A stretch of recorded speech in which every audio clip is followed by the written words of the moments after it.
Bismillahirrahmanirrahim.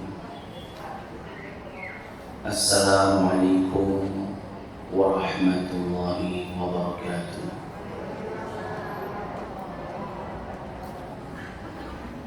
Innal hamdalillah nahmaduhu wa nasta'inuhu wa nastaghfiruh wa na'udzu billahi min shururi anfusina wa sayyiati a'malina. May yahdihillahu fala mudilla lahu wa may yudlil fala hadiya lahu.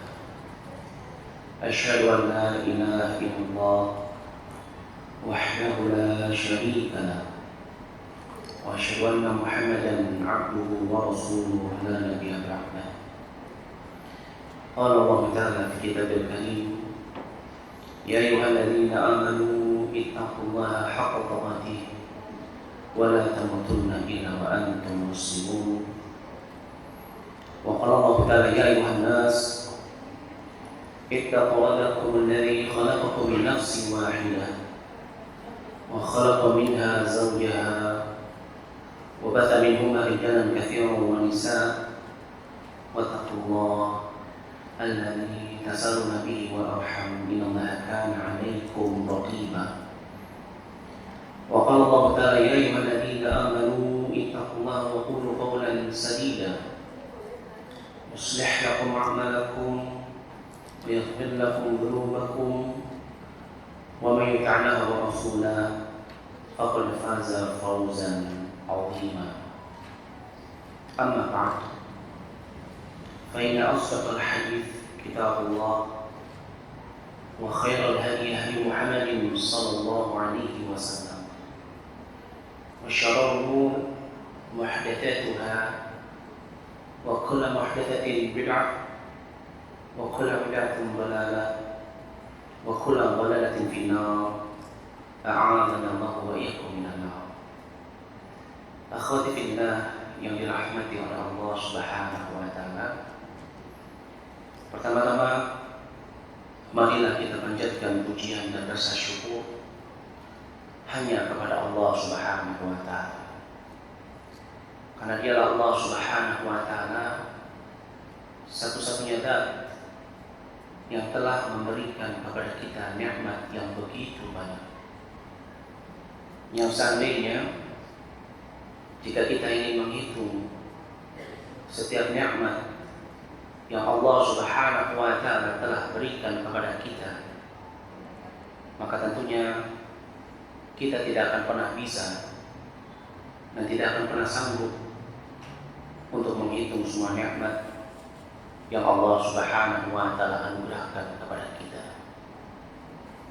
Dan tentunya ini sebagaimana yang dikabarkan di dalam firman Allah Subhanahu wa taala di dalam surat An-Nahl ayat yang ke-18,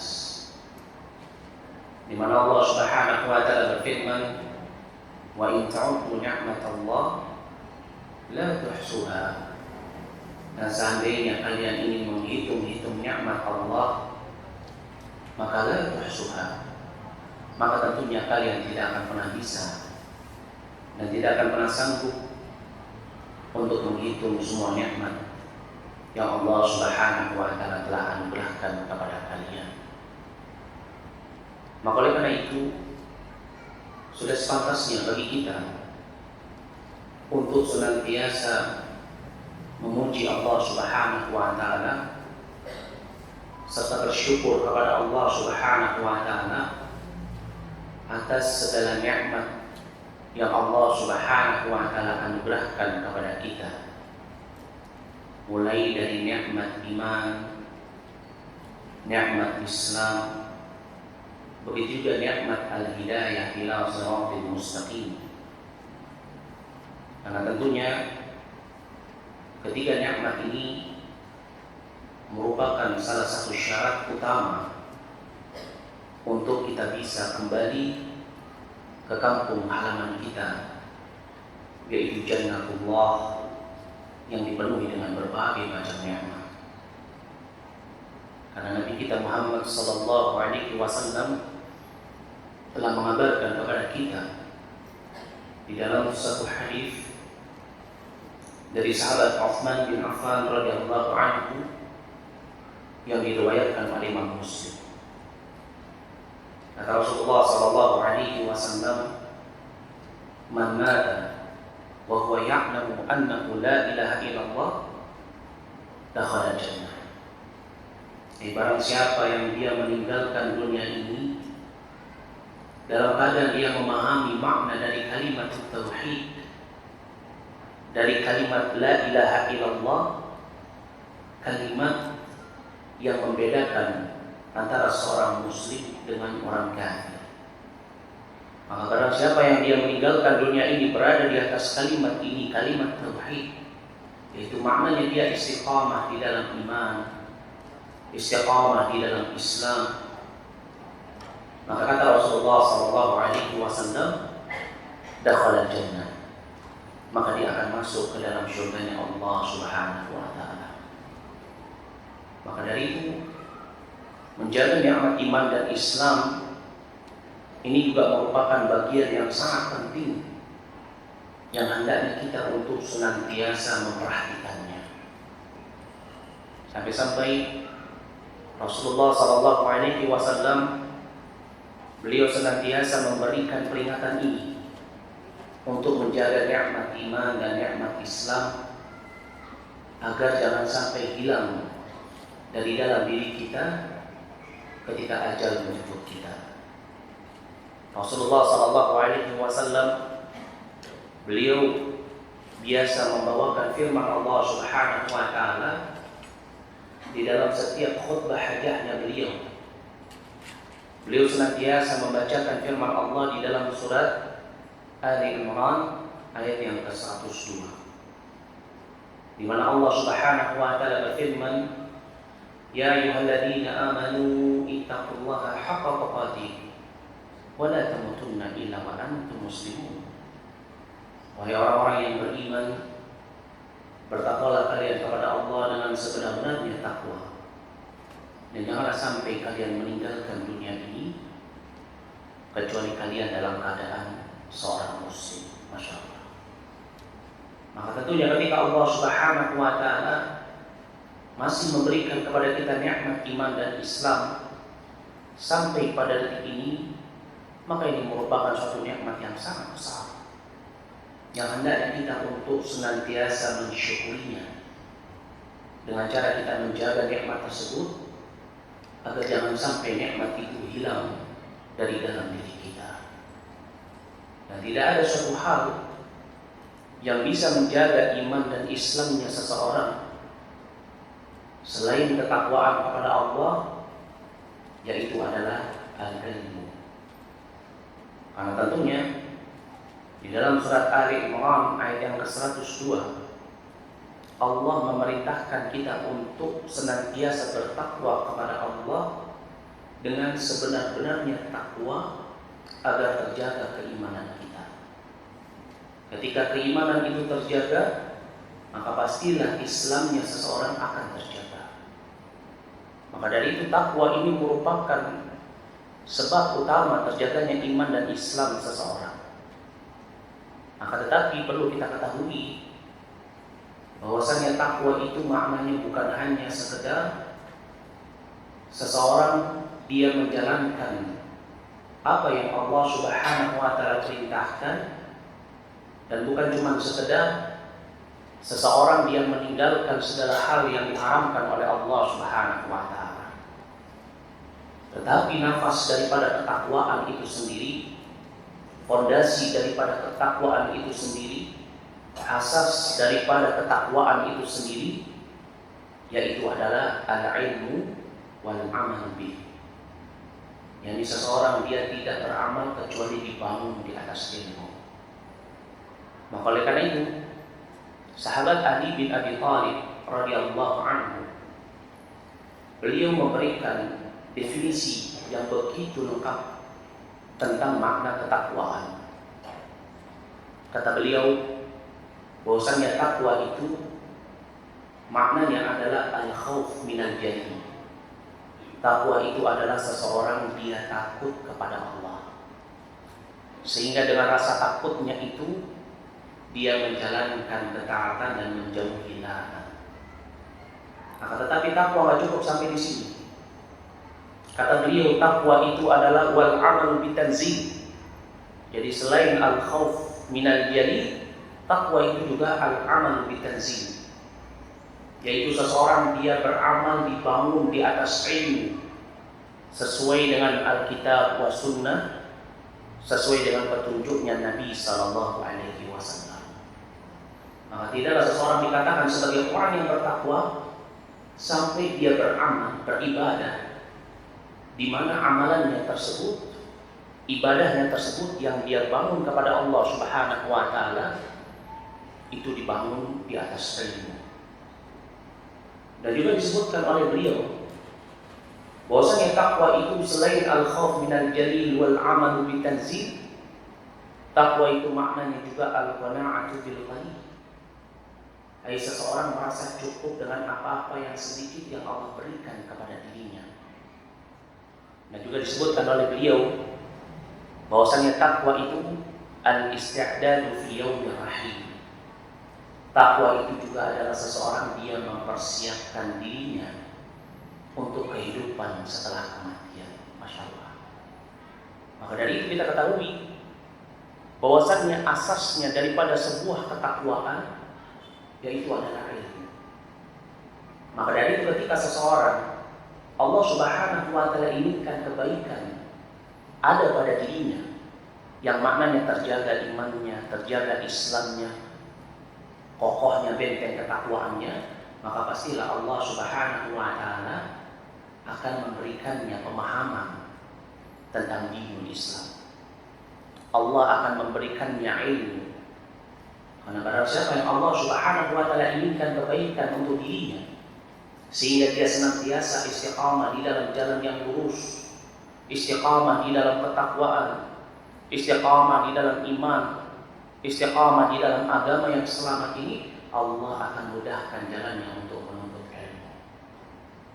Maka oleh karena itu Rasulullah SAW mengabarkan kepada para sahabatnya, sebagaimana disebutkan di dalam hadis dari sahabat Muawiyah radhiyallahu anhu yang diriwayatkan oleh Imam Bukhari dan Muslim di dalam Tafaqqun Alaihnya, di mana Rasulullah SAW beliau mengabarkan, man yuridillahu bihi khairan yufaqihu fid din. Barang siapa yang Allah Subhanahu Wa Taala inginkan kebaikan, yufaqihu fid din, Allah akan fakihkan dirinya, Allah akan pahamkan dirinya tentang agama Islam ini. Masya Allah. Maka dari itu merupakan salah satu keutamaan seseorang yang dia mau menuntut ilmu syariat Islam, dia mau ihtimam di dalam ilmu yang berkaitan dengan dinul Islam, berkaitan dengan qala Allah wa qala Rasulullah sallallahu alaihi wasallam, maka Allah Subhanahu Wa Taala akan memudahkan jalannya untuk bisa masuk ke dalam syurganya. Bahkan tidak sampai di situ saja, Allah Subhanahu Wa Taala akan memberikan kepada dirinya ketenangan hidup.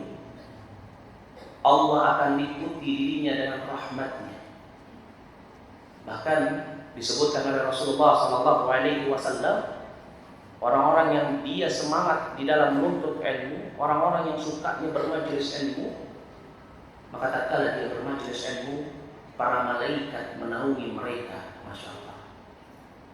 Dan ini sebagaimana yang dikabarkan di dalam hadis Nabi Sallallahu Alaihi Wasallam, hadis yang dibawakan oleh sahabat Abu Hurairah radhiyallahu anhu yang diriwayatkan oleh Imam Muslim. Kata Rasulullah Sallallahu Alaihi Wasallam, man salaka tariqan yaltamisu fihi ilman sahalallahu lahu tariqan ila jannah. Wa majtama'a qaumun fi baitin min buyutillah yatluna kitab Allah wa yatadarasunahu bainahum illa nazalat 'alaihimus sakinah wa ghashiyatuhumur rahmah wa haffathumul malaikah. Masya Allah. Sebutkan oleh Rasulullah sallallahu alaihi wasallam, barang siapa yang dia menempuh suatu jalan di dalam hidupnya, di mana dia senantiasa meliputi atau menghiasi jalan tersebut dengan ilmu, maka Allah Subhanahu wa taala sahala, Allah akan memudahkan jalannya menuju syurga. Dan tidaklah seseorang, suatu kaum, mereka berkumpul di salah satu rumah dari rumah Allah, sebagaimana yang kita lakukan pada kesempatan pagi hari yang mubarak ini. Berkumpul di salah satu rumah dari rumah-rumah Allah, yatluna kitab Allah, kita membaca firman Allah, wa yatadarasunahu bainahum, saling mengajarkan tentang maknanya, faidahnya. Illa nazalat alaihimus sakinah, kecuali akan turun pada dirinya ketenangan hidup. Masya Allah. Wa ghasyiyatuhur rahmah, bahkan rahmatnya Allah Subhanahu wa taala akan senantiasa meliputi mereka, orang-orang yang duduk bermajelis ilmu. Wa hafathumul malaikah, dan para malaikat senantiasa menaungi orang-orang yang mau duduk bermajelis ilmu. Disebutkan oleh Imam Nawawi rahimahullah di dalam syarah hadis ini, beliau mengatakan bahwasanya wa hafathumul malaikah, para malaikat menaungi orang-orang yang duduk bermajelis ilmu, yakni maknanya adalah yatlubul maghfirah ila Allah lahum. Itu para malaikat meminta kepada Allah agar Allah Subhanahu wa taala memberikan maghfirahnya kepada orang-orang yang duduk bermajelis ilmu. Masya Allah. Maka tentunya menuntut ilmu syariat Islam dan semangat di dalamnya, Allah berikan kepada kita kemudahan untuk kita bisa melangkahkan kaki kita di dalam majelis ilmu. Maka ini merupakan suatu nikmat yang sangat besar, karena ini merupakan tanda suatu kebaikan yang Allah berikan kepada kita, dan ini merupakan satu tanda hidayah Allah atau tarbiyatullah yang khusus diberikan kepada hamba-hambanya yang khusus, agar terjaga iman dan Islam yang ada di dalam dirinya. Masya Allah. Dan juga ada nikmat yang begitu besar selain nikmat iman, selain nikmat Islam, selain nikmat al-hidayah ila siratal mustaqim, selain nikmat ilmu, ada dua nikmat yang Allah Subhanahu wa taala senantiasa berikan kepada kita sampai pada detik ini. Akan tetapi kebanyakan dari kita senantiasa lalai terhadap dua nikmat tersebut. Kebanyakan dari kita tidak bisa memanfaatkan dua nikmat tersebut dengan sebaik-baiknya. Nikmat apakah dia? Dia adalah nikmat as-sihhatu wal faragh. Nikmat sehat dan juga nikmat al-waktu. Waktu luang, kesempatan hidup yang Allah Subhanahu wa taala anugerahkan kepada kita. Inilah dua nikmat yang sering terlupakan. Inilah dua nikmat yang kebanyakan kita lalai. Bahkan mungkin di antara kita banyak yang menghafal hadis ini, tetapi kebanyakan kita lalai di dalamnya. Maka oleh karena itu Rasulullah SAW senantiasa mengingatkan kepada para sahabatnya tentang dua nikmat yang sering dilupakan oleh manusia ini, yaitu nikmat sehat dan juga nikmat al-maut.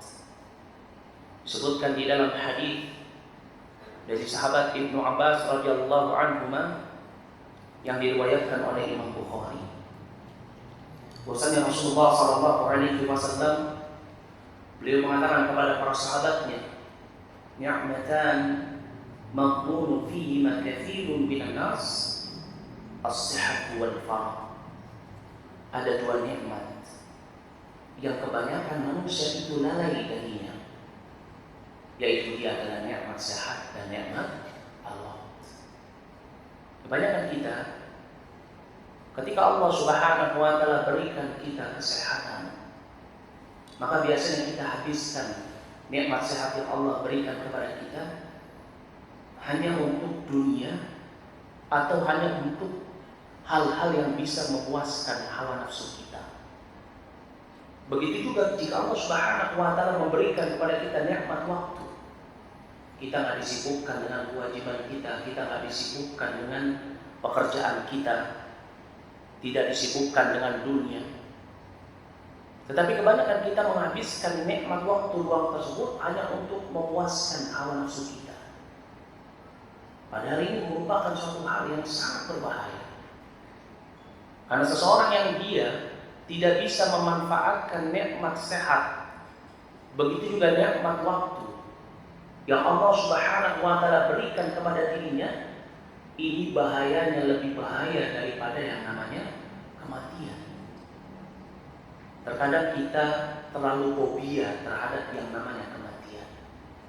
Akan tetapi kita lupa kalau kita senantiasa menghabiskan sehat yang Allah berikan kepada kita, menghabiskan waktu, kesempatan hidup yang Allah berikan kepada kita untuk suatu hal yang sia-sia. Padahal menyia-nyiakan waktu ini lebih berbahaya daripada yang namanya kematian.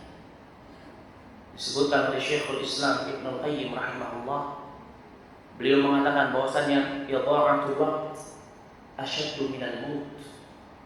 Menyia-nyiakan waktu itu lebih berbahaya daripada kematian. Kenapa? Beliau menyebutkan li anna idha'atul waqt taqta'uka an dzikrillah wa daril akhirah. Karena ketika seseorang dia menyia-nyiakan waktunya, maka itu akan memutus untuk berzikir kepada Allah dan memutus hubungannya terhadap darul akhirah. Jadi maknanya apa? Orang yang menyia-nyiakan waktunya, menyia-nyiakan nikmat sehat yang Allah Subhanahu wa taala anugerahkan kepadanya, pastilah dia nggak akan mengingat tentang darul akhirah. Pastilah dia merasa seolah-olah dia hidup di dunia ini untuk selama-lamanya. Akan tetapi disebutkan oleh Syekhul Islam Ibnu Qayyim rahimahullah, adapun al-maut yaqta'uka an dunya wa ahli. Maut itu cuma memutus dirimu dari dunia dan orang-orang yang ada di dalamnya, hakam. Maka dari itu beliau menyebutkan bahwasannya memutus atau menyia-nyiakan waktu ini merupakan perbuatan yang lebih berbahaya daripada yang namanya kematian. Maka oleh karena itu Rasulullah Sallallahu Alaihi Wasallam beliau senantiasa mewanti-wanti kepada para sahabatnya agar para sahabatnya senantiasa memperhatikan nikmat sehat, begitu juga nikmat waktu yang Allah Subhanahu wa taala anugerahkan kepada mereka. Agar jangan sampai ketika Allah memberikan kepada kita nikmat sehat, nikmat waktu yang semestinya kita bisa memanfaatkannya dengan sebaik-baiknya di dalam ketaatan, di dalam ketakwaan, di dalam ibadah kepada Allah, akan tetapi kemudian kita menyia-nyiakannya begitu saja. Disebutkan oleh sahabat Ibnu Umar radhiyallahu anhu di dalam hadis yang diriwayatkan oleh Imam Bukhari, beliau menceritakan, karena Nabi sallallahu alaihi wasallam akhadha bi mankibi. Suatu ketika, kata beliau, Nabi sallallahu alaihi wasallam pernah memegang pundakku. Faqala, kemudian Nabi sallallahu alaihi wasallam mengatakan, kun fid dunya ka'annaka gharibun aw 'abir sabil. Jadilah engkau di dunia seolah-olah engkau ini adalah orang yang asing atau orang yang sedang melakukan suatu perjalanan. Jadi apa? Hendaknya engkau senantiasa memperhatikan dirimu, menjaga dirimu. Sebagaimana orang yang berada di suatu negeri yang asing, dia nggak punya sanak saudara, dia nggak punya teman, dia hanya sendirian. Maka tentunya dia pasti akan memperhatikan dan menjaga dirinya, memperhatikan bekal yang dia bawa, harta yang dia punya. Dia akan menjaga keselamatan dirinya. Agar apa? Agar tidak diganggu oleh orang yang asing. Begitu juga ketika seorang melakukan perjalanan yang jauh, safar. Maka tentunya orang yang sedang melakukan safar, dia akan menghemat-hemat terhadap perbekalannya.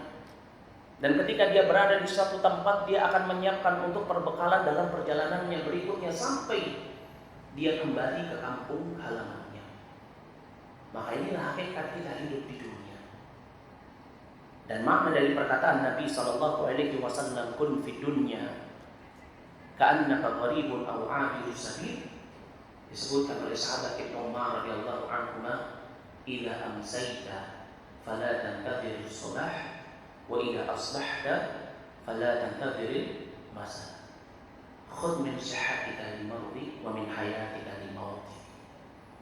Kata sahabat Ibnu Umar radhiyallahu anhu, makna dari perkataan Rasulullah memerintahkan kita agar ketika kita hidup di dunia ini seperti orang yang asing atau orang yang sedang melakukan suatu perjalanan, yaitu apa? Jika engkau berada di waktu sore hari, janganlah engkau menanti datangnya pagi hari. Engkau menanti datangnya pagi hari ketika engkau berada di sore hari tanpa engkau melakukan suatu hal yang bermanfaat bagi kehidupanmu di akhirat kelak. Engkau sia-siakan waktumu, engkau leha-lehakan dirimu, kesehatan yang Allah berikan pada dirimu kau buang begitu saja. Begitu juga sebaliknya ketika sudah datang waktu pagi hari, di pagi hari engkau menanti datangnya sore hari tanpa engkau melakukan suatu hal atau amalan yang bermanfaat bagi dirimu nanti di kehidupan setelah kematian. Jadi seolah-olah seperti orang yang hidup hanya untuk menanti datangnya malam hari, begitu juga hanya untuk menanti datangnya pagi hari. Dan ini sebagaimana yang Allah Subhanahu wa taala sebutkan di dalam surat An-Nazi'at ayat yang ke-46, di mana Allah Subhanahu wa taala berfirman, ka'annahum yawma ya'unaha lam yalbathu illa 'ashiyatan aw duhaha. Ini orang-orang yang dimatikan dalam keadaan mereka tidak bisa memanfaatkan nikmat sehat dan nikmat waktu. Allah Subhanahu wa taala mengabarkan mereka tidaklah hidup di dunia seolah-olah hanya seperti orang yang hidupnya itu apa? Menanti datangnya waktu Isya dan menanti datangnya waktu duha. Tanpa berpikir kepada Allah, tanpa melakukan amalan-amalan saleh, tanpa dia sibukkan dirinya dengan ilmu, dengan amalan saleh, dengan ibadah, dengan ketaatan. Wa'iyahulillah. Dan ini yang banyak terjadi di tengah-tengah kita. Bahkan mungkin kita terkadang terjatuh ke dalamnya. Ya, terlebih lagi dengan kemajuan teknologi yang Allah berikan kepada kita sebagai fitnah untuk kita, ujian untuk kita. Berapa banyak dari kita yang menghabiskan waktu paginya hanya di depan handphonenya, hanya di depan Androidnya. Kalau nggak di depan Androidnya, dia nyalakan TV, nonton Mahabharata atau sinetron, apa itu, layangan putus atau layangan terbang. Ya, nanti jam segini. Kalau misalkan jam sinetron hafal dia. Ya. Habis waktunya. Di pagi hari dia nonton TV, di siang hari dia main handphone, di sore hari dia nonton TV, malam harinya ngajak suaminya untuk jalan-jalan. Ya. Habis waktunya hanya seperti itu saja setiap hari. Maka dari itu kata Rasulullah sallallahu alaihi wasallam, kun fid dunya ka'annaka gharibun aw 'abiru sabil. Kata sahabat Ibnu Umar radhiyallahu anhu, khudh min sihatika, ini maknanya dari perkataan Nabi sallallahu alaihi wasallam, yaitu ambillah waktu sehatmu sebelum sakitmu. Jadi ketika Allah berikan engkau kesehatan di dalam dirimu, maka manfaatkanlah dia untuk beribadah. Karena kita ini memiliki kewajiban untuk mensedekahkan setiap persendian-persendian kita, mulai dari kita bangun tidur sampai kita terlelap. Mulai dari kita membuka mata sampai kita menutup mata. Maka ada dari setiap persendian-persendian yang Allah Subhanahu wa taala ciptakan pada diri kita ini memiliki kewajiban alaihi shadaqah, kata Rasulullah. Kullu sulama minan nas alaihi shadaqah. Setiap persendian tulang yang ada pada diri manusia itu wajib disedekahkan. Mulai dari min tulu'i syams hatta ghurubiha. Mulai dari terbitnya matahari ketika dia bangun tidur sampai ketika dia menutup matanya kembali, maka ada dari persendian-persendian kita yang wajib untuk kita sedekahkan. Yaitu apa? Beramal soleh, beribadah, menjalankan ketaatan, menambahnya dengan yang sunnah setiap hari. Maka dari itu kata sahabat Ibnu Umar radhiyallahu anhu, khudh min sihatika limaghdi wa min hayatika limauti. Manfaatkanlah waktu hidupmu sebelum matimu. Kenapa? Disebutkan oleh sahabat Ali bin Abi Thalib radhiyallahu anhu, karena yang namanya dunia ini tempatnya beramal Dan akhirat itu merupakan tempatnya hisab. Jadi orang kalau misalkan sudah datang kematian kepada dirinya, maka nggak bisa lagi dia beramal soleh. Tempatnya beramal soleh yaitu ketika dia hidup di dunia. Dan setiap orang yang dia didatangi oleh yang namanya kematian, maka terputus semua urusannya dengan dunia. Dia udah nggak punya kewajiban lagi untuk beramal. Dan ini sebagaimana yang disebutkan di dalam hadis Nabi Sallallahu Alaihi Wasallam. Di dalam hadis dari sahabat Abu Hurairah radhiyallahu anhu yang diriwayatkan oleh Imam Muslim. Kata Rasulullah Sallallahu Alaihi Wasallam, "Idza mata al-insan inqata'a anhu 'amaluhu illa min thalath." Kalau seseorang itu telah terputus hubungannya dengan dunia, meninggal dunia, maka inqata'a 'amaluhu illa min thalath. Maka semua amalannya terputus kecuali 3 perkara. Yang pertama, shadaqatun jariyah, sedekah yang jariyah. Kemudian yang kedua, ilmu yuntafa'u bih, ilmu yang bermanfaat. Ilmu yang bermanfaat ini bukan ilmu dunia, karena sebagian orang menjelaskannya bahwasanya hadis ini menerangkan termasuk di dalamnya ilmu dunia, bukan. Karena kata ilmu itu kalau misalkan datang minal kitab wa sunnah, maknanya adalah ilmu tentang syariat Islam. Seorang ibu mengajarkan anaknya mengaji, ini ilmu yuntafa'u bih. Seorang ibu mengajarkan anaknya kaifiyatus shalah, kaifiyatul taharah, mengajarkan atau mendidik anaknya as-siyam, berpuasa, mengajarkan anaknya akhlak wal adab Islamiyah. Ini adalah ilmu yuntafa'u bih. Sehingga nanti ketika anaknya itu telah memahaminya, dia telah besar, dia juga mengajarkan kepada anaknya terus menerus, maka pahalanya tidak akan terputus bagi orang tuanya. Kemudian yang ketiga, kata Rasulullah Sallallahu Alaihi Wasallam, waladun salih yad'u lah, anak soleh yang senantiasa mendoakan kedua orang tuanya. Tetapi perlu kita ketahui, seorang anak tidak akan bisa menjadi saleh kecuali orang tuanya mendidiknya agar dia menjadi anak yang saleh. Seorang anak tidak akan bisa menjadi anak yang soleh kalau dia melihat orang tuanya itu adalah orang tua yang soleh. Tapi terkadang kita ngajarin anak kita nggak mau, tapi nuntut anak kita supaya jadi anak yang soleh. Padahal kita sendiri nggak pernah menuntut diri kita untuk menjadi orang tua yang soleh. Ada suatu pepatah Arab yang begitu indah, disebutkan oleh para ulama, kaifa istaqamat bil wa'uluhu a'waj. Bagaimana bayangan suatu pohon itu bisa lurus kalau yang punya bayangan, yaitu pohon itu sendiri, kayu itu sendiri, a'waj, bengkok. Jadi bagaimana seorang orang tua ingin anaknya soleh, tapi dia sendiri nggak menjadikan dirinya sebagai orang yang soleh.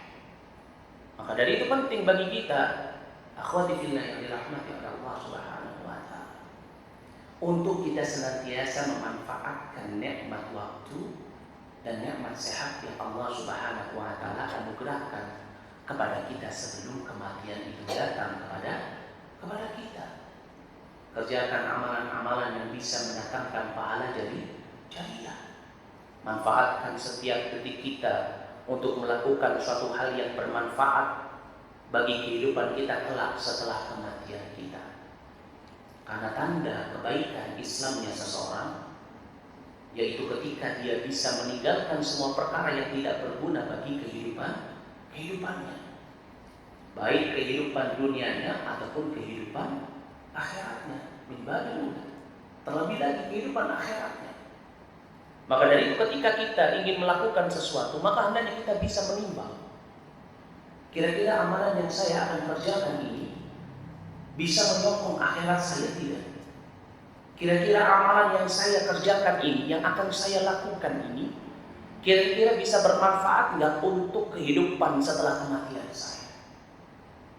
Dan ini merupakan karakteristik dan tanda kebaikan Islamnya seseorang ketika dia bisa memanfaatkan semua nikmat sehat, nikmat waktu yang Allah berikan kepada dirinya dan nikmat-nikmat yang lainnya untuk hal-hal yang berguna bagi dirinya di akhirat kelak.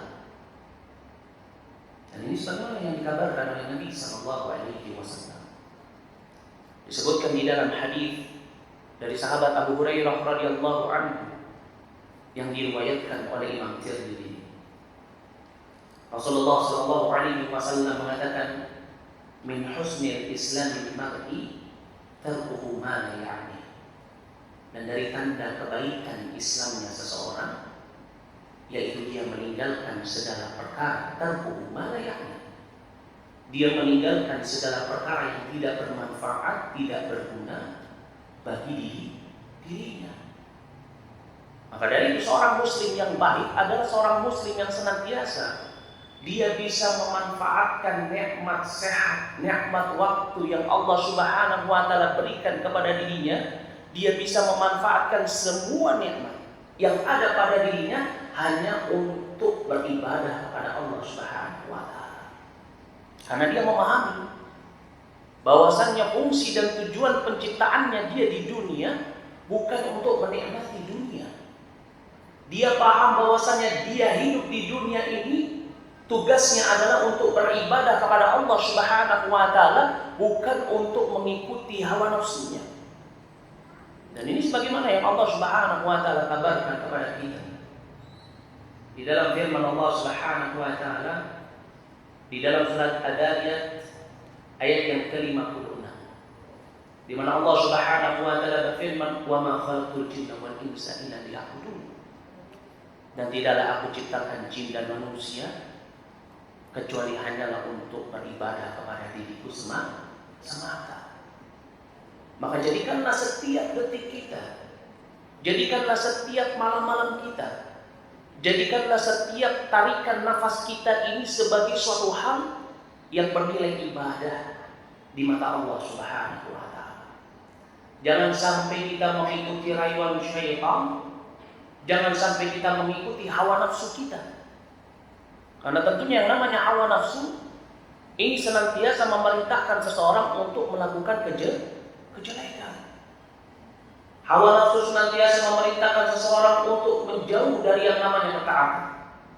Hawa nafsu menyebabkan seseorang menjadi orang yang bakhil sehingga dia tidak mau mensedekahkan hartanya.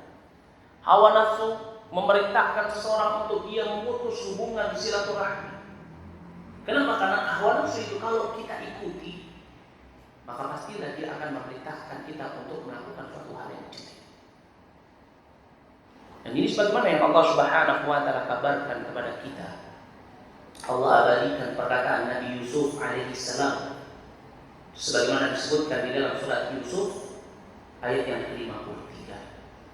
Allah Subhanahu wa taala berfirman, Yusuf berkata, "Inna nafsa la ammaratun bisu illa ma rahima rabbi." Sesungguhnya hawa nafsu itu senantiasa memerintahkan kepada perkara-perkara yang jelek, menyebabkan seseorang lalai dari nikmat sehat, nikmat waktu, menyebabkan seseorang dia melakukan hal-hal yang tidak bermanfaat bagi dirinya, kecuali hawa nafsu yang dirahmati oleh Rabb, yaitu hawa nafsu yang dibendung di atas ketakwaan kepada Allah Subhanahu wa taala. Maka dari itu penting bagi kita, akhwati fillah yang dirahmati oleh Allah Subhanahu wa taala, untuk senantiasa kita memahami apa fungsi dan tujuan hidup kita. Agar apa? Agar kita bisa memanfaatkan nikmat sehat dan nikmat waktu yang Allah Subhanahu wa taala anugerahkan kepada kita dengan sebaik-baiknya. Akan tetapi kebanyakan dari kita senantiasa terperdaya dengan yang namanya dunia. Terkadang kita hidup di dunia sampai-sampai kita lalai terhadap akhirat. Karena inilah kita manusia. Disebutkan di dalam surat Ar-Rum ayat yang ke-7, "Ya'lamuna dhahiran minal hayati dunya wa hum 'anil akhirati hum ghafilun." Inilah manusia. Mereka senantiasa hanya ingin tahu tentang kehidupan dunia saja. Yang ada di dalam pikirannya dunia, yang ada di dalam hatinya dunia, bagaimana besok saya bisa senang, bagaimana hari ini saya bisa senang. Wa hum 'anil akhirati ghafilun. Dan mereka terhadap kehidupan akhirat mereka lalai. Orang kalau sudah mabuk dunia pasti dia lalai dengan yang namanya akhirat. Padahal apa? Padahal tidaklah Allah Subhanahu wa taala menciptakan dunia, melainkan dunia ini merupakan penjaranya orang-orang yang beriman. Disebutkan di dalam hadis dari sahabat Abu Hurairah radhiyallahu anhu yang diriwayatkan oleh Imam Muslim. Kata Rasulullah sallallahu alaihi wasallam, "Ad-dunya sijnul mu'min wa jannatul kafir." Dunia ini merupakan penjaranya orang-orang yang beriman dan juga merupakan syurganya orang-orang yang kafir. Kenapa? Karena syurganya orang-orang yang beriman nanti fi daril akhirah. Syurganya orang-orang yang beriman, orang-orang yang bertakwa yaitu adalah nanti ketika mereka telah menghadapi kematian. Adapun orang-orang kafir, syurga mereka adalah dunia. Maka jangan heran kalau misalkan kita lihat banyak orang-orang munafik, orang-orang yang bermaksiat, orang-orang yang kafir, Allah limpahkan hartanya kepada mereka, Allah berikan mereka rezeki yang banyak, sedangkan kita yang setiap hari mengangkat kedua tangan berzikir kepada Allah, membaca kalam Allah, salat malam, salat yang wajib ditambah dengan salat yang sunnah, suka bersedekah, tetapi Allah Subhanahu wa taala menahan rezekinya untuk kita. Kenapa? Karena memang Allah Subhanahu wa taala menguji kita. Karena memang Allah jadikan dunia ini sebagai syurganya orang-orang kafir, karena mereka nanti tidak akan mendapatkan syurga di kehidupan akhirat. Melainkan syurga itu hanya diberikan bagi orang-orang yang beriman, orang-orang yang Islam, orang-orang yang bertakwa kepada Allah Subhanahu wa taala, orang-orang yang dia paham terhadap fungsi dan tujuan hidupnya di dunia, sehingga dia bisa memanfaatkan semua nikmat yang Allah berikan kepada dirinya. Maka dari itu, hal yang paling ditakutkan oleh Nabi kita Muhammad sallallahu alaihi wasallam yaitu bukanlah kemiskinan yang terjadi atau tertimpa di tengah-tengah umat ini atau menimpa umat ini. Tetapi yang paling ditakutkan oleh Nabi sallallahu alaihi wasallam justru ketika umat ini menjadi umat yang Allah Subhanahu wa taala bukakan pintu-pintu rezeki, Allah bukakan perhiasan-perhiasan dunia untuk mereka sehingga mereka lalai terhadap fungsi dan tujuan penciptaan mereka. Mereka lalai terhadap nikmat yang Allah berikan sehingga mereka tidak bisa memanfaatkan nikmat tersebut dengan sebaik-baiknya. Dan ini sebagaimana yang dikabarkan di dalam hadis dari sahabat Abu Sa'id Al-Khudri radhiyallahu anhu. Hadis yang diriwayatkan oleh Imam Bukhari dan Muslim. Kata Rasulullah sallallahu alaihi wasallam, "Inna mimma akhafu 'alaikum min ba'di." Sesungguhnya perkara yang paling aku takutkan terjadi pada diri kalian min ba'di, setelah meninggalnya Nabi sallallahu alaihi wasallam. Ma yuftahu 'alaikum min zahrati dunya wa zinatiha. Kata Rasulullah sallallahu alaihi wasallam, yaitu Allah bukakan untuk kalian pintu-pintu dunia dan juga perhiasan-perhiasan dunia. Sehingga seseorang ketika Allah berikan kepada dirinya harta yang banyak, dunia yang banyak, Allah mudahkan segala urusannya yang berkaitan dengan dunia, ini menyebabkan dirinya itu menjadi apa? Menjadi lalai. Lalai untuk beribadah kepada Allah, lalai untuk menjalankan kewajibannya, lalai terhadap tujuan hidupnya.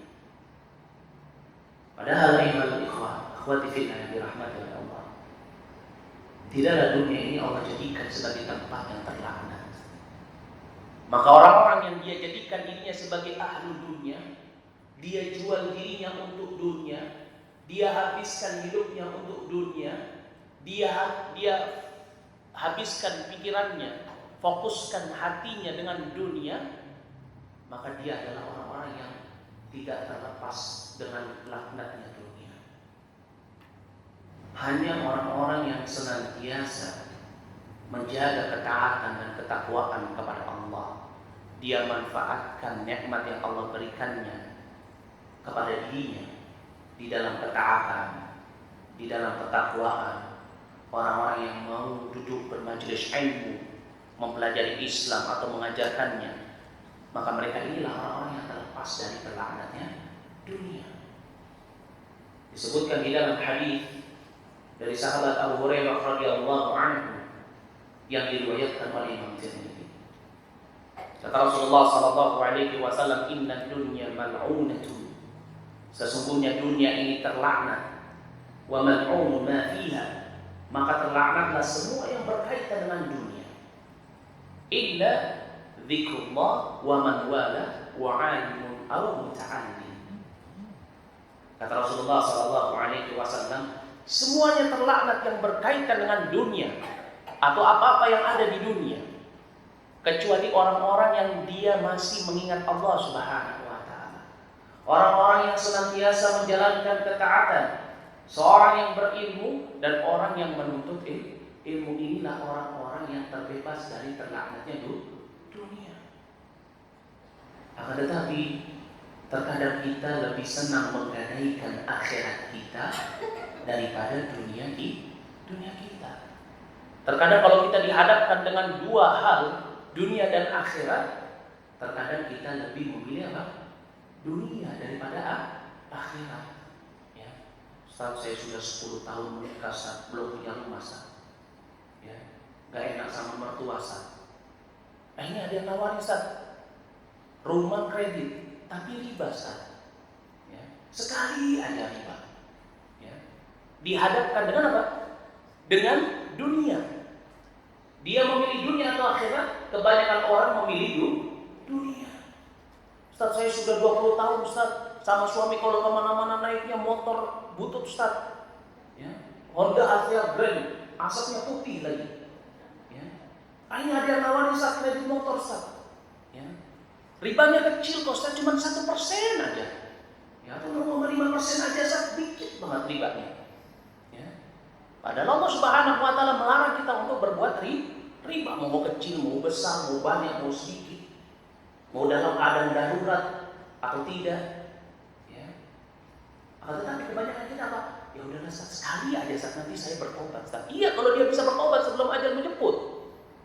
Wah, bilang, ya ketika dia bermaksiat kepada Allah kemudian ajal menjemput.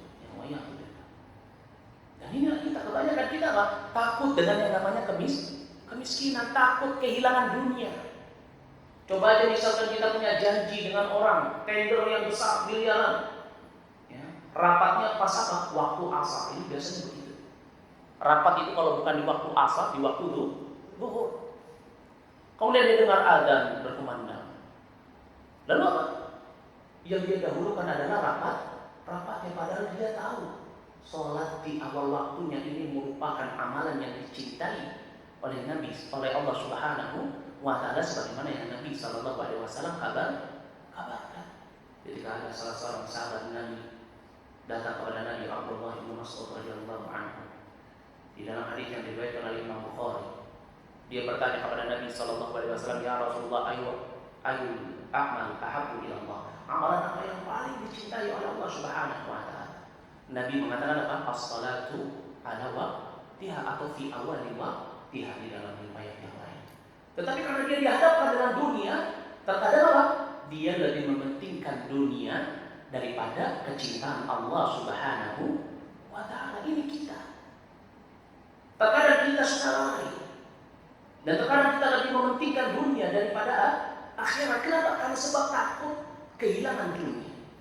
Karena sebab takut dengan yang namanya kemiskinan, sehingga kita melalaikan diri kita, nikmat sehat yang Allah berikan, nikmat waktu yang Allah berikan kepada kita, yang seharusnya kita gunakan untuk beribadah kepada Allah, malah justru kita gunakan, kita gadaikan untuk dunia. Padahal tidaklah seseorang yang dia meluangkan waktunya untuk beribadah kepada Allah, maka pasti Allah Subhanahu wa taala akan memberikan kekayaan untuk dirinya. Ini kunci sukses hidup di dunia. Akan tetapi terkadang seseorang, ya, dia lebih mengikuti perkataan orang kafir. Yaitu apa? Time is money. Ya, apa itu artinya? Ya, waktu adalah uang. Ya, kalau misalkan waktunya nggak digunakan untuk cari uang, ya nggak dapat uang. Ini logikanya orang kafir. Adapun logikanya orang yang beriman, keyakinannya orang yang beriman, yaitu bahwasanya apa? Time is free. Waktu itu adalah ibadah. Dengan ibadah itulah Allah akan berikan rizki. Dari situlah jalan keluar rizki. Allah Subhanahu wa taala berfirman di dalam surat At-Talaq, "Wa may yattaqillah yaj'al lahu makhraja." Barang siapa yang dia bertakwa kepada Allah Subhanahu wa taala, maka Allah akan apa? Ya, berikan kepada dirinya jalan keluar dari setiap masalahnya. Dan barang siapa yang dia bertawakal kepada Allah Subhanahu wa taala, Allah akan mencukupkannya. Allah akan memberikannya rizki. Maka dari seseorang yang dia lebih mengutamakan akhiratnya, maka Allah akan berikan kekayaannya. Dia nggak perlu lagi takut yang namanya kemiskinan. Karena berapa banyak orang-orang yang dia menjual dirinya hanya untuk dunia. Dia sudah punya rumah yang besar, mobil yang banyak, perniagaan yang luas, tetapi dia nggak pernah merasa cukup. Dia nggak pernah merasa kaya. Berapa banyak orang-orang yang kita lihat, meskipun dia pergi kemana-mana dengan istrinya pakai yang motor yang butut, tetapi dia merasa cukup pada dirinya, merasa kaya. Dia bisa sodako, dia bisa membantu tetangganya, dia bisa membantu kedua orang tuanya.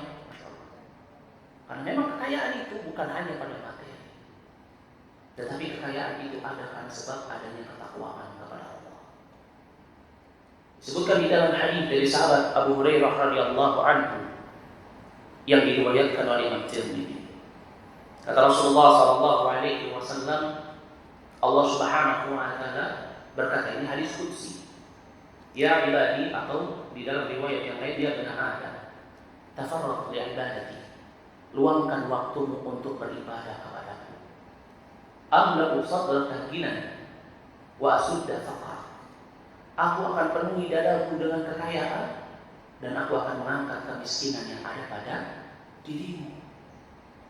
Akan tetapi kata Allah Subhanahu wa taala, wa illa taf'alu.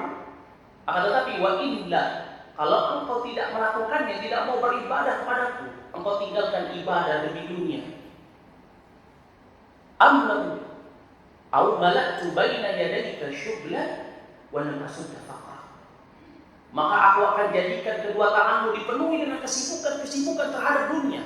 Habis waktunya untuk dunia, habis sehatnya untuk dunia, wa lam asudda faqra. Tetapi aku tidak apa? Aku tidak angkat kemiskinan yang ada pada dirimu. Maka dari itu penting bagi kita, akhwati fillah yang dirahmati oleh Allah Subhanahu wa taala. Jangan sampai kemiskinan membayar-bayarkan kita untuk melalaikan tujuan hidup kita. Jangan sampai syaitan memberikan waswis, merayu kita, menakut-nakuti kita dengan kemiskinan sehingga kita tidak bisa memanfaatkan nikmat sehat ataupun nikmat waktu yang Allah berikan kepada kita. Karena memang inilah kerjaan syaitan.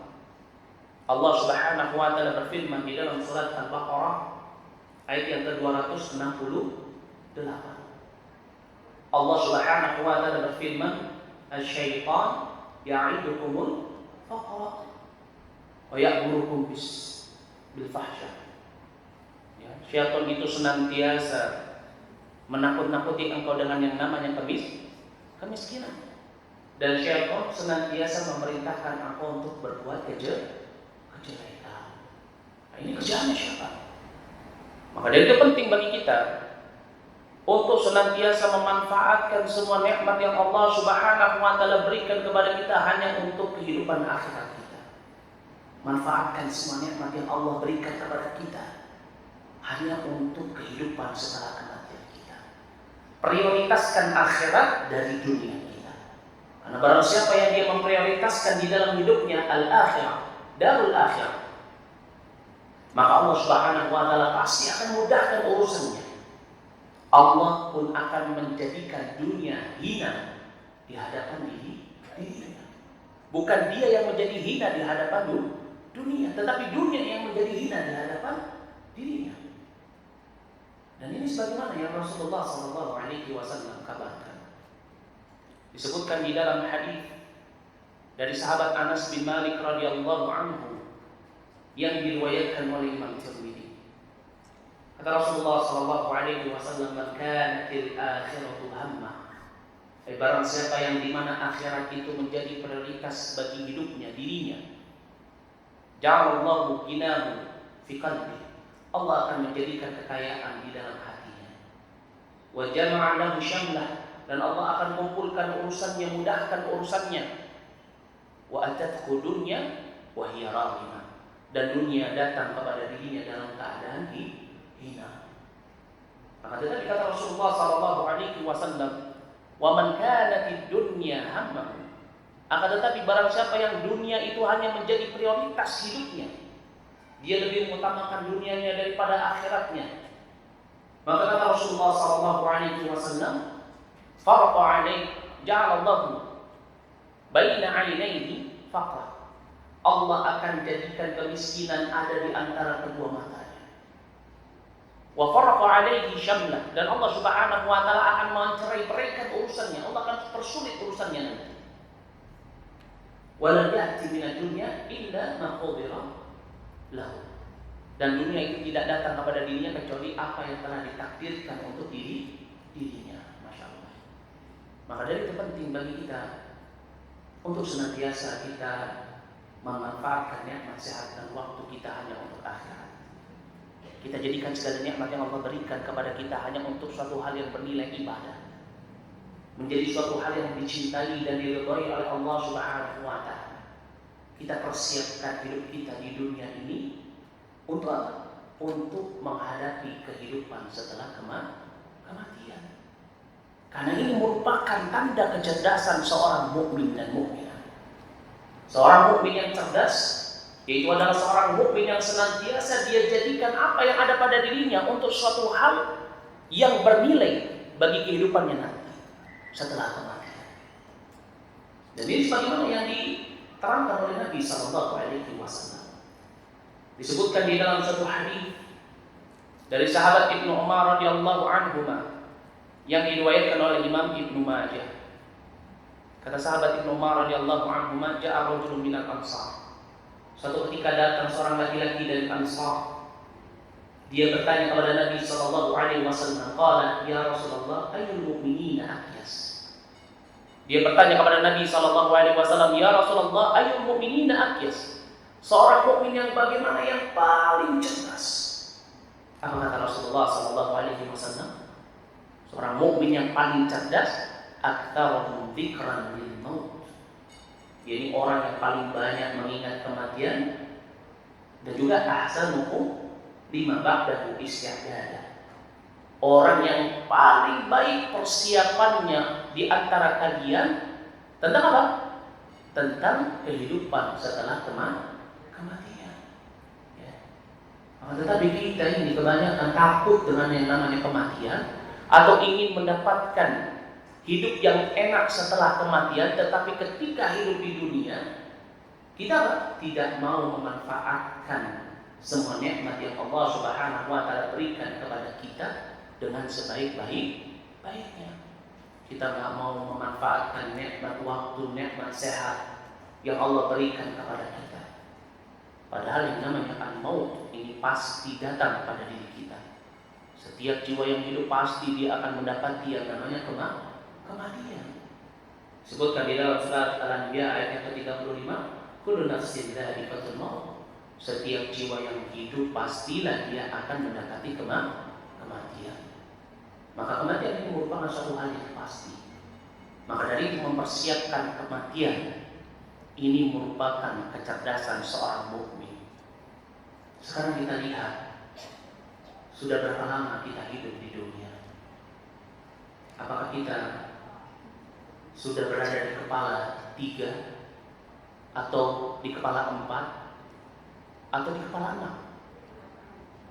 Padahal Allah memberikan kepada kita kesempatan hidup di dunia hanya sekitar umur 60 atau sampai 70 tahun. Ini umurnya umatnya Nabi Muhammad sallallahu alaihi wasallam. Dikeluarkan oleh Nabi sallallahu alaihi wasallam di dalam hadis dari sahabat Abu Hurairah radhiyallahu anhu yang diriwayatkan oleh Imam Tirmidzi. Kata Rasulullah sallallahu alaihi wasallam, "A'maru ummati ma baina 60 aw 70 sana. Wa aqallu man yajuzu dzalik Kata Rasulullah sallallahu alaihi wasallam, umurnya umatku, amalu ummati ma baina sittin, yaitu hanya sekitar 60 tahun atau 70 atau 70 tahun. Wa aqalluhu man yajuzu dzalika, dan sedikit dari mereka yang lebih daripada umur 70 tahun. Maka lihat diri kita ini umurnya sudah berapa? Berapa banyak ketaatan yang kita tinggalkan? Berapa banyak kemaksiatan yang kita kerjakan? Berapa banyak waktu yang telah kita buang hanya untuk hal yang sia-sia? Berapa banyak tenaga yang kita buang hanya untuk hal yang sia-sia? Maka dari itu hendaknya kita senantiasa untuk muhasabah. Kita menghisap diri kita, menghitung amalan kita, menghitung nikmat yang Allah berikan, lalu apa yang kita pergunakan untuknya. Jangan seseorang banyak menghisap orang lain. Ini kebiasaan kita. Ya. Kita ini sukanya menghisap orang lain, tetapi kita sering lalai untuk menghisap diri kita. Padahal waktu terus berjalan, detik terus berputar. Maka hendaknya kita untuk senantiasa mengingat nikmat sehat dan nikmat waktu yang Allah berikan kepada kita, agar kita manfaatkan dengan sebaik-baiknya. Jangan sampai kita seperti keadaan orang-orang yang dia dimatikan, ajal menjemputnya, dalam keadaan dia melalaikan nikmat sehat dan nikmat waktu yang Allah Subhanahu wa taala berikan kepadanya. Sehingga dia merengek-rengek, dia ta'ani, berharap dengan angan-angan yang sia-sia. Dia minta dikembalikan ke dunia untuk beramal soleh, tetapi tidak bisa. Dan ini sebagaimana yang dikabarkan di dalam surat Al-Mu'minun ayat yang ke-99 sampai dengan ayat yang ke-100, di mana Allah Subhanahu wa taala berfirman, hatta idza jaa ahadakumul maut qala rabbi irji'uni la'alli a'malu shalihan fima taraktu. Surat Al-Mu'minun ayat yang ke-99 sampai dengan ayat yang ke-100. Allah Subhanahu wa taala mengabarkan kepada kita, memberikan pengajaran kepada kita, memberikan contoh kepada kita bagaimana orang-orang yang dia lalai terhadap fungsi dan tujuan hidupnya di dunia, sehingga dia melalaikan semua nikmat yang Allah Subhanahu wa taala berikan kepada dirinya. Hatta idza jaa ahadahumul maut, sampai ketika kematian itu datang kepada dirinya, qala rabbi irji'uni la'alli a'malu shalihan fima taraktu. Wahai Rabbku, kembalikanlah aku ke dunia agar aku bisa beramal dengan amalan yang dahulu sering aku tinggalkan. Akan tetapi apa yang dikatakan kepadanya? Kalla innaha kalimatun huwa qailuha. Sekali-kali tidak, itu hanya perkataan yang dia rengek-rengekkan saja. Tidak akan pernah terjadi. Wa min wara'ihim barzakhun ila yaumi yub'atsun. Kemudian Allah Subhanahu wa taala mengabarkan bahwasanya di hadapannya itu terdapat barzakh ila yaumi yub'atsun. Terdapat barzakh, tembok yang menghalanginya ketika ajal menjemputnya. Sampai nanti pada hari dia dibangkitkan untuk dihisab terhadap segala nikmat yang Allah Subhanahu wa taala berikan kepada dirinya. Apakah dia gunakan di dalam ketaatan, ataukah dia sia-siakan begitu saja, ataukah wa'alaikumsalam malah justru dia gunakan untuk bermaksiat kepada Allah Subhanahu wa taala. Semua nikmat yang Allah berikan kepada kita ini nanti akan dimintai pertanggungjawaban. Nikmat ilmu, nikmat waktu, kesempatan hidup, umur, waktu luang, nikmat harta, bahkan kesempurnaan panca indera kita ini nanti akan dimintai pertanggungjawaban di sisi Allah Subhanahu wa taala. Disebutkan di dalam hadis dari sahabat Abu Barzah Al-Aslami yang diriwayatkan oleh Imam Muslim. Kata Rasulullah sallallahu alaihi wasallam, la tazulu qadama 'abdin yawmal qiyamah. Nanti telapak kaki seorang hamba tidak akan bisa melangkah di hari kiamat hatta yus'al an umri fima afna. Sampai dia akan ditanya tentang umurnya, untuk apa dia habiskan umurnya. Apakah nikmat waktu yang Allah berikan kepada dirinya dia gunakan di dalam ketaatan dan ketakwaan, ataukah justru dia gunakan hanya untuk menikmati dunia, atau dia gunakan untuk bermaksiat, wa'alaikumsalam. Wasuila, dan dia juga akan ditanya anak ilmi tentang ilmunya. Allah mudahkan dia menuntut ilmu syariat Islam sehingga dia tahu caranya salat, dia tahu caranya bertaharah, dia tahu caranya membaca Al-Quran, dia tahu amalan-amalan sunnah, dia tahu amalan-amalan yang mengantarkannya ke syurga. Fima fa'ala fi. Untuk apa dia pergunakan ilmunya tersebut? Apakah ilmunya itu hanya sebagai pajangan bagi dirinya sehingga dia tidak pernah mengamalkan ilmu yang telah dia pelajari, atau dihabiskan untuk ketakwaan kepada Allah? Maka nanti akan diminta pertanggungjawaban. Wasuila amani, dia juga akan ditanya tentang hartanya. Min aina iktasaba wa mimma anfaqah. Dari mana hartanya itu dia ambil, dia dapatkan, dan kemana dia belanjakan, dia keluarkan. Maka nikmat harta yang Allah berikan kepada kita ini nanti akan dimintai pertanggungjawaban. Wasuila an jismi, kata Rasulullah SAW, dan dia akan ditanya tentang jasadnya. Fima fa'ala fi, atau fima qabla. Dia akan ditanya tentang jasadnya, untuk apa dihabiskan jasadnya tersebut. Jari jemarinya, kedua matanya, kedua telinganya, lisannya, kakinya, tangannya, bahkan hatinya yang Allah berikan kepada dirinya sebagai nikmat kesehatan pada dirinya, kesempurnaan panca indera. Apakah digunakan di dalam ketakwaan dan ketaatan? Atau wa'iyadzubillah, justru malah dia gunakan di dalam bermaksiat. Dia habiskan pandangannya untuk melihat yang Allah haramkan. Ya, dia gunakan jari-jarinya untuk memetik sesuatu yang Allah tidak ridhoi, tidak cintai. Dia biarkan lisannya berbicara menyakiti saudaranya atau dengan perkataan-perkataan yang sia-sia. Dia gunakan kakinya untuk melangkahkan kepada suatu tempat yang diharamkan oleh Allah Subhanahu wa taala. Maka semua nikmat yang ada pada dirinya, dari seluruh anggota tubuhnya, kesehatan yang Allah berikan kepada dirinya, nanti akan dimintai pertanggungjawaban di sisi Allah Subhanahu wa taala. Maka dari itu penting bagi kita, akhwati fillah yang dirahmati oleh Allah, untuk kita selalu ingat terhadap nikmat sehat, nikmat waktu, begitu juga segala nikmat yang Allah berikan kepada kita. Jangan kita lalaikan sedikit pun nikmat tersebut. Karena jika nikmat itu diamanahkan kepada kita, maka nanti fi yaumil hisab, nikmat itu akan dimintai pertanggungjawaban. Semoga Allah Subhanahu wa taala senantiasa menjadikan kita sebagai hamba-hamba yang bertakwa, dan semoga Allah Subhanahu wa taala senantiasa menambahkan ilmu kepada kita, dan semoga Allah Subhanahu wa taala senantiasa memudahkan kita untuk memanfaatkan setiap nikmat yang Allah Subhanahu wa taala anugerahkan kepada kita. Kurang lebihnya saya mohon maaf jika ada kesalahan kata itu datangnya dari saya, dan jika benar itu datangnya dari Allah Subhanahu wa taala. Wa ana astaghfirullah wa atubu ilaihi wa a'fu min kunna naktafi lahuna subhanallahi bihamdi asyhadu an la ilaha illa anta astaghfiruka wa atubu ilaihi. Assalamualaikum warahmatullahi wabarakatuh. Baik, ada pertanyaan?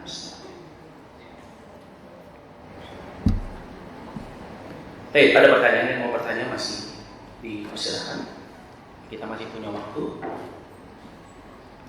Baik. Assalamualaikum warahmatullahi wabarakatuh. Waalaikumsalam warahmatullahi wabarakatuh. Baik Pak Ustaz, saya ingin bertanya apa yang Pak Ustaz sampaikan, Masya Allah, biasa paham semuanya.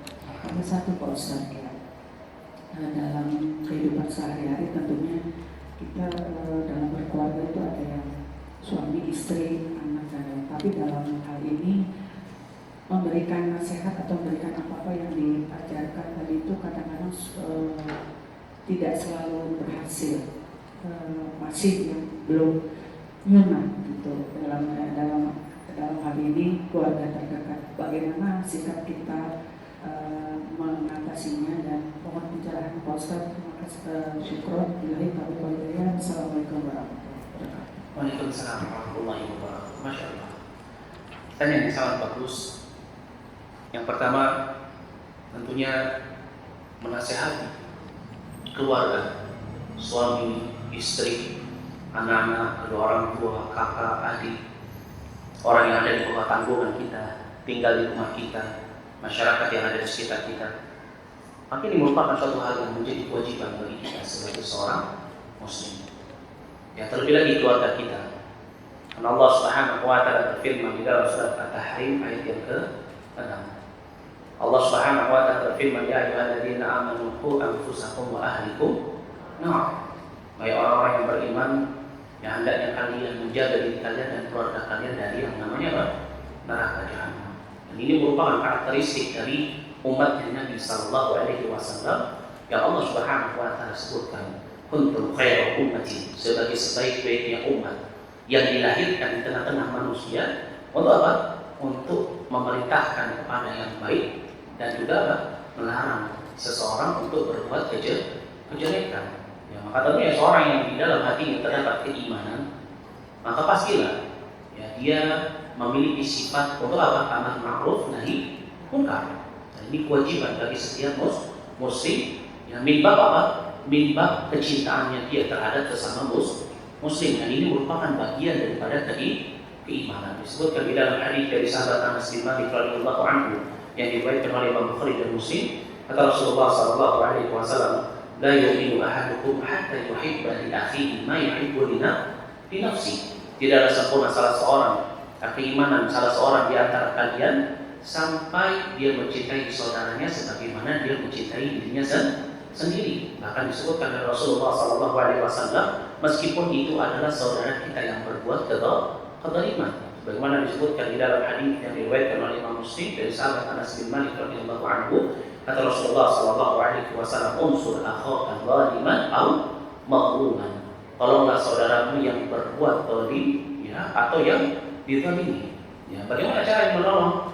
Ya, saudara yang berbuat kezaliman itu cegah dia agar tidak berbuat kezaliman. Ini salah satu cara ya seseorang mencintai saudaranya meskipun apa? Dia berbuat kezaliman. Tapi bukan maknanya adalah mendukung kezalimannya. Karena Allah Subhanahu wa taala berfirman di dalam surat Al-Maidah ayat yang kedua, "Wa ta'awanu 'alal birri wat taqwa wa la ta'awanu 'alal itsmi wal 'udwan." Akan tetapi tentunya kita ketahui di dalam beramal ma'ruf nahi munkar, di dalam nasihat, ini tentunya pastilah ada kesulitan.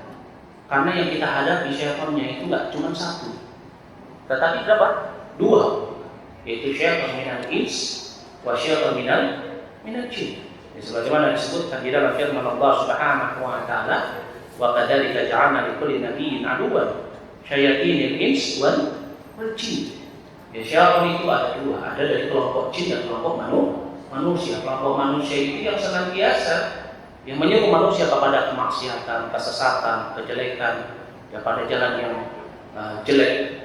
Sedangkan syaitan dari bentuk jin, dia yang memberikan waswis di dalam hati, memberikan syubhat yang meraih manusia untuk senantiasa mengikuti hawa nafsunya. Maka tentunya ini merupakan satu hal yang berat. Maka dari itu seorang ya ketika dia mendakwahkan al-haq kepada saudaranya, yang mendakwahkan kebaikan, yang menyuruh kepada kebaikan, melarang kepada kejelekan, ini disebut dakwah. Maka ini disebut sebagai jihad fisabilillah. Amalan yang tertinggi di sisi Allah Subhanahu wa taala setelah mengucapkan kalimat la ilaha illallah, yaitu jihad fisabilillah. Dan termasuk jihad fisabilillah seseorang menegakkan amar ma'ruf nahi munkar, seseorang menasihati saudaranya, begitu juga seseorang yang menuntut ilmu. Maka dari itu penting bagi kita untuk senantiasa menanamkan kesabaran yang di dalam berdakwah, yang menggunakan cara-cara yang hikmah. Dan ini sebagaimana yang Allah Subhanahu wa taala perintahkan kepada kita agar apa? Ud'u ila sabili rabbika ya bil mau'izati ya hasanah. Ya, dengan apa? Dengan bil hikmah wal mau'izati hasanah.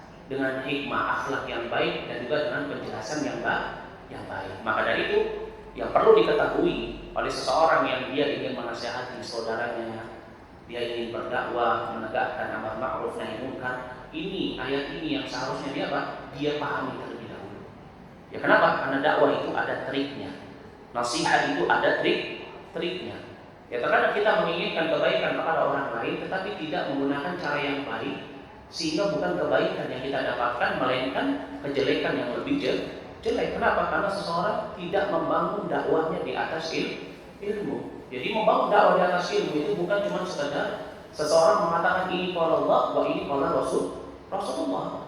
Tetapi seseorang yang membangun dakwah di atas ilmu, yaitu dia juga memperhatikan al-adab wal akhlak dan akhlak dia fi nasihat, di dalam nasihat. Dia juga memperhatikan akhlak dan adab ya di dalam berdakwah. Ini juga bagian daripada ilmu. Maka dari itu Syekh Muhammad bin Abdul Wahhab yang menyebutkan di dalam kitab beliau Al-Ushul Tsalatsa di muqaddimah yang pertama, beliau mengatakan i'lam rahimakumullah ya annahu yajibu alaina ya bahwasanya wajib bagi kita ya untuk mengetahui 4 perkara. Yang pertama al-ilm, kemudian yang kedua wal amalu bih, yang ketiga ad-da'watu ilaih, dan yang keempat adalah as-sabru 'alal adabi fihi.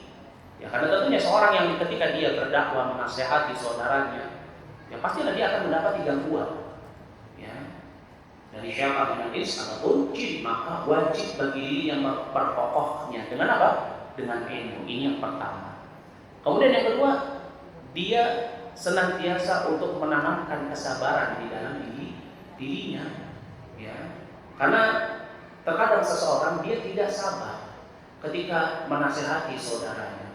Sehingga karena ketidaksabarannya itu dia menjadi tidak ikhlas. Dan ini yang banyak terjadi. Orang yang tidak ikhlas fi nasiha atau fi dakwah, contohnya adalah ketika dia menyampaikan al-haq ditolak marah. Ya.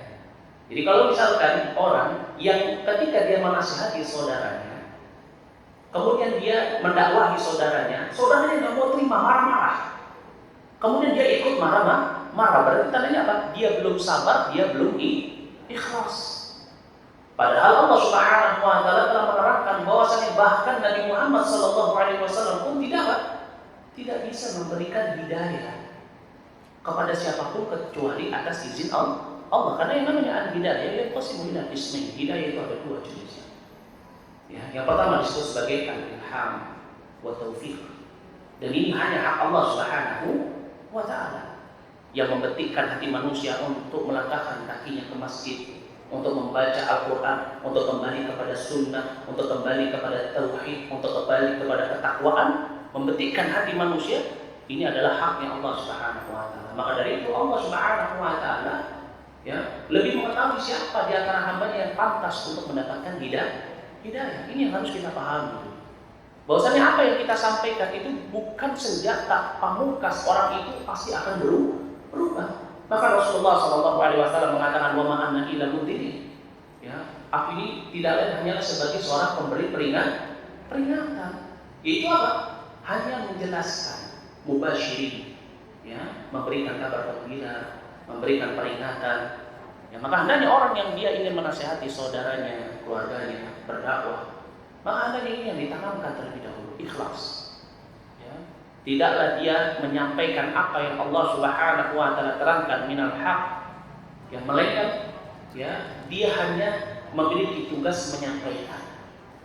Sedangkan yang menentukan hati seseorang itu hanyalah Allah Subhanahu wa taala. Sehingga ketika dia ditolak, dia tidak sakit hati dan dia tidak putus asa. Nah, karena kebanyakan orang yang dia tidak membangunnya di atas keikhlasan, atau dia tidak memahami makna ikhlas di dalam dakwah. Ya.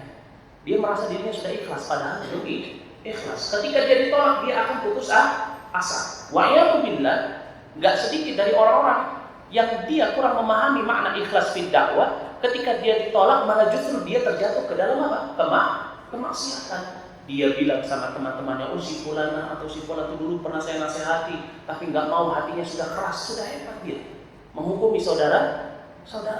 Ini hati-hati. Ini juga bismillah syaitan licik. Ya. Ketika kita menginginkan kebaikan, ditolak sama orang lain, syaitan datang kepada kita seolah-olah menjadikan kita orang yang lebih suci dari orang tersebut, sehingga menyebabkan kita terseret ke dalam perilaku yang jelek. Menggibahi orang tersebut, sakit hati, akhirnya dendam. Ini karena sebab tidak ikhlas. Ini juga termasuk daripada jelas-jelas syaitan. Padahal Allah Subhanahu wa taala berfirman di dalam surat An-Najm ayat yang ke-32, "Fala tuzakku anfusakum wa huwa a'lamu biman ittaqa." Janganlah kau menganggap dirimu adalah orang yang paling suci, sedangkan Allah mengetahui siapa di antara hamba-Nya yang paling bertakwa. Dan artinya apa? Ketika nasihat kita ditolak, maka yang harus kita lakukan adalah apa? Berdoa kepada Allah. Ya, jangan sakit hati.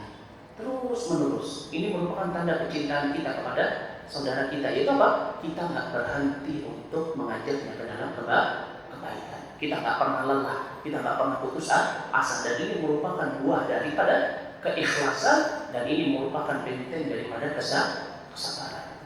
Maka dari itu Allah Subhanahu wa taala berfirman di dalam surat Al-Asr, "Wa tawassaw bil haqqi wa tawassaw bis sabr." Dan saling menasihati terhadap kebenaran dan juga saling menasihati di dalam kesabaran. Kenapa? Karena pastilah di dalam dakwah itu seseorang akan mendapatkan apa? Akan mendapatkan rintangan. Maka dari itu penting seseorang memahami juga pentingnya dia untuk berdoa kepada Allah, dan pentingnya dia untuk mengimani, meyakini bahwasanya hidayah itu adalah milik Allah. Maka ketika ditolak, dia berdoa kepada Allah. Agar apa? Agar saudaranya yang menolaknya itu dipalingkan hatinya untuk mendapatkan hidayah. Tetapi terkadang kebanyakan kita enggak. Kalau ditolak, dia makin marah-marah, makin ngeluarin dalil seolah kayak dia orang yang paling suci. Nah, ini berbahaya. Seorang kalau misalkan dia berdebat dengan orang yang bodoh, maka hendaknya dia lebih banyak diam daripada dia mengucapkan kalimat min kalamillah atau min hadis Nabi sallallahu alaihi wasallam. Karena tidak bermanfaat baginya. Diamnya dia, akhlaknya dia, sabarnya dia, mungkin ini lebih bermanfaat daripada apa? Daripada perkataan yang dia ucapkan, nasihat minal kitab wa sunnah. Kenapa? Karena orang yang bodoh, dia tidak memahami Alkitab wa sunnah, dia tidak memahami al-haq. Yang dia pahami hanya paksaan, hanya hawa nafsu. Nah, ketika api itu dibalas dengan api, maka dia akan semakin apa? Akan semakin membesar. Tetapi jika dia balas dengan air, maka akan apa? Maka akan merada. Maka ketika telah merada, barulah dia berikan cahaya yang baik dengan kita di sunnah. Jadi intinya ikhlaskan di dalam nasihat, kemudian bersabar. Dan bersabar itu tidak ada batasnya di dalam berdakwah. Ingatlah Nabi SAW ketika ditanya oleh sahabat Aisyah radhiyallahu anha, istri beliau, ditanya apa peristiwa yang paling berat yang menimpa wahai Rasulullah SAW. Apa kata Rasulullah? Yaitu ketika aku dahulu berdakwah kepada kaum di mana? Di Taif. Kepada kaumnya siapa? Aisyah radhiyallahu anha. Itu apa? Ketika Nabi yang mengajak mereka untuk beriman masuk ke dalam Islam, Nabi SAW ditimpuki dengan batu. Sampai akhirnya Nabi SAW dan sahabatnya Abu Bakar As-Siddiq berhasil keluar dari kerumunan itu. Kemudian berada di suatu kebun, datang malaikat bilang kepada Nabi SAW menawarkan untuk menjatuhkan gunung ke tengah-tengah mereka. Tetapi apa yang dikatakan oleh Nabi SAW? Nabi SAW berdoa kepada Allah agar Allah menjadikan dari keturunan mereka pembela-pembela Islam, dan Allah Subhanahu wa taala mengijabah doa orang yang terzalim, doa orang yang saleh, doa yang dibangun di atas keikhlasan. Maka sedekah Nabi SAW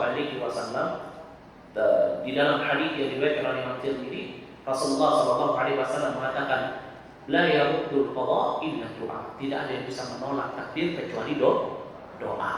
Maka sabar, doa, tetap berakhlak. Insya Allah, kalau Allah memang menginginkan kebaikan kepada orang itu, maka pastilah Allah akan memberikannya hidayah. Kalau Allah nggak menginginkan kebaikan, meskipun dia istrinya seorang nabi, anaknya seorang rasul, maka tetap dia tidak akan mendapatkan kebaikan meskipun dia tinggal di tengah-tengah orang yang beriman, meskipun dia merupakan pamannya seorang rasul. Kalau Allah nggak memberikan hidayah, maka hidayah itu tetap tidak ada. Dan ini terjadi. Sebagaimana Nabi SAW mendakwahkan pamannya sampai ajak menyebut pamannya tidak mau masuk Islam. Bagaimana Nabi Nuh, anak dan istrinya yang durhaka kepada Allah Subhanahu wa taala.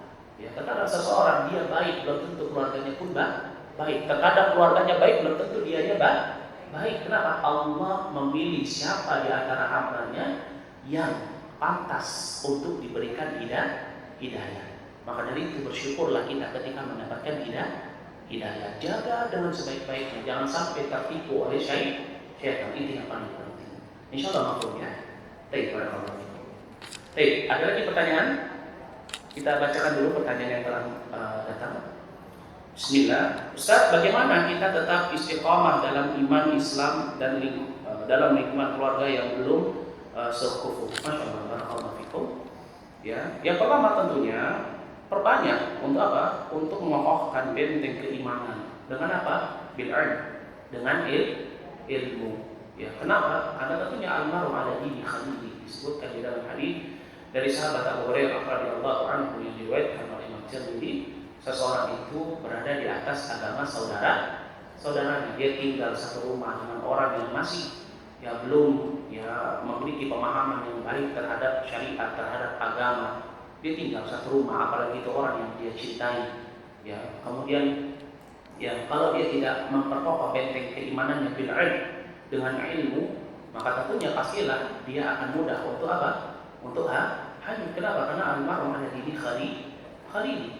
Ya, kuatkan dirinya dengan banyak taklim, banyak memahami tentang pelajaran-pelajaran diniyah, sehingga ketika syubhat itu datang, karena syubhat itu terkadang datang dari lisannya manusia, dan terkadang syaitan itu menyusukannya ke dalam hati manusia.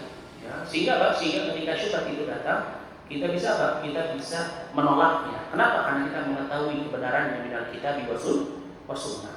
Ya, jangan sampai seseorang ketika dia hijrah, kemudian dia malas untuk pergi taklim, atau dia tidak memprioritaskan untuk menuntut ilmu, sehingga dia sangat mudah untuk terpengaruh dengan dunia, sangat mudah untuk terpengaruh dengan orang-orang yang ada di sekitarnya. Maka dari itu penting bagi kita untuk memiliki target ketika kita hijrah, minal ma'asi ila taqwa, minal bid'ah ila sunnah, wa minasyirik ila tauhid. Anda kita untuk senantiasa menjadikan menuntut ilmu itu sebagai apa? Sebagai prioritas. Karena ini merupakan konsekuensi dari syahadat asyhadu an la ilaha illallah wa asyhadu anna muhammadan rasulullah, yaitu kita mempelajari Alkitab wa sunnah. Kemudian banyak berdoa kepada Allah Subhanahu wa taala. Jadi banyak berdoa kepada Allah dengan doa yang diajarkan oleh Nabi sallallahu alaihi wasallam, ya muqallibal qulub tsabbit qalbi ala dinika, ya musarrifal qulub sarrif qulubana ala ta'atika, rabbana la tuzigh qulubana ba'da idh hadaitana. Itu banyak doa-doa yang seperti itu. Terus berdoa, karena doa ini juga merupakan silatul mukmin, senjatanya orang yang beriman. Tanpa doa, maka tentunya kita tidak akan pernah bisa berada di dalam jalan yang lurus. Maka dari itu berdoa kepada Allah, kemudian minta diselamatkan dan menuntut ilmu, menjaga benteng ketakwaan. Dan tadi telah kita jelaskan menjaga iman dan Islam, yaitu dengan memperkokoh benteng ketakwaan. Dan tadi kita telah jelaskan takwa itu bukan cuma sekedar menjalankan ketaatan dan meninggalkan larangan, tetapi seseorang apa? Dia menuntut ilmu dan beramal dengan ilmu tersebut, kemudian dia merasa cukup dengan yang sedikit. Karena tentunya syaitan pasti akan datang dari sisi dunia. Ustaz, saya semenjak hijrah kok jadi penghidupannya susah nih Ustaz. Saya semenjak hijrah kok malah nggak kayak dulu Ustaz ketika saya kerja di bank. Ini al-qana'atu bil qalil, merasa cukup dengan yang sedikit, menanamkan rasa syukur, dan juga apa? Senantiasa fokus di dalam ibadah untuk mempersiapkan kehidupan setelah kematian. Baik, wallahu a'lam bishawab. Mungkin ini yang bisa saya jawab. Ada lagi mungkin? Ada lagi yang mau bertanya? Baik, kalau tidak ada, kita tutup. Kurang lebihnya saya mohon maaf. Jika ada kesalahan kata itu datang dari saya, dan jika benar itu datang dari Allah Subhanahu wa taala. Wa ana astaghfirullah wa atubu ilaihi wa a'udzu minkum. Subhanallah wa bihamdihi asyhadu an la ilaha illa anta astaghfiruka wa atubu ilaik. Assalamualaikum warahmatullahi wabarakatuh.